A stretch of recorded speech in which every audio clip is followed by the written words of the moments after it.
हमारे साथ मौसमी सिंह जुड़ गई हैं तमाम जानकारी के साथ। मौसमी, पहले भी श्रुति मोदी, जया साहा का नाम सामने आ चुका है, व्हाट्सएप चैट्स जो उन्होंने रिया के साथ की थी, लेकिन मामला इस बात पर फंसता है, जैसा कि सुशांत सिंह राजपूत के पिता के वकील कह रहे हैं कि बैन ड्रग्स उन्हें दिए जा रहे थे।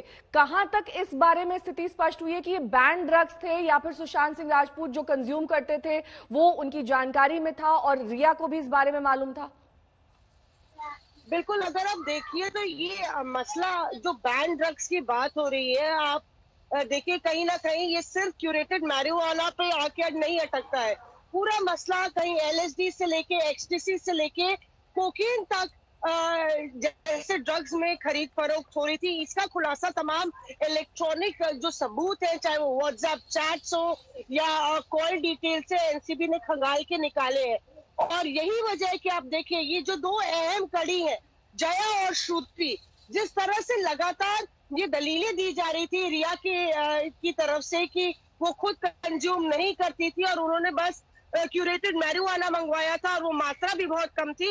अब ये जाहिर हो रहा है और ये इस ओर इशारा कर रहा है कि क्वांटिटी, मात्रा जो है बार बार मंगाई गई, एक बार नहीं मंगाई गई और लगातार ये एक लंबी प्रक्रिया थी, लंबे समय से ये सिलसिला खरीद फरोख्त का चल रहा था।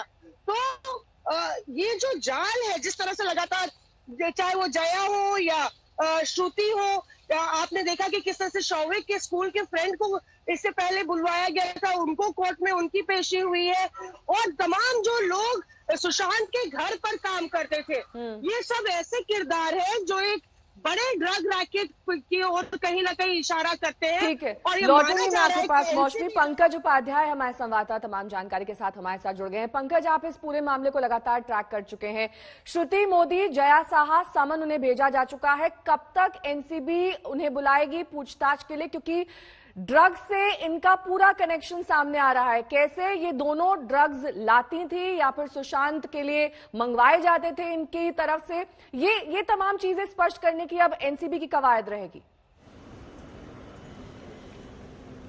जी हाँ, बहुत महत्वपूर्ण हो गया है अब, जबकि जया साहा का जो कि टैलेंट मैनेजर थी और श्रुति मोदी जो कि मैनेजर थी, उनको बुलाया जा रहा है एक ऐसे समय में जब नारकोटिक्स कंट्रोल ब्यूरो का कहना है अब इस पूरे केस में उन्हें बहुत ज्यादा डीप इनसाइट्स मिल चुकी हैं, क्योंकि रिया, शौविक, सैमुअल मिरेंडा, दीपेश सावंत, इन तमाम लोगों से पूछताछ करने के बाद कई बड़े खुलासे सामने आए हैं।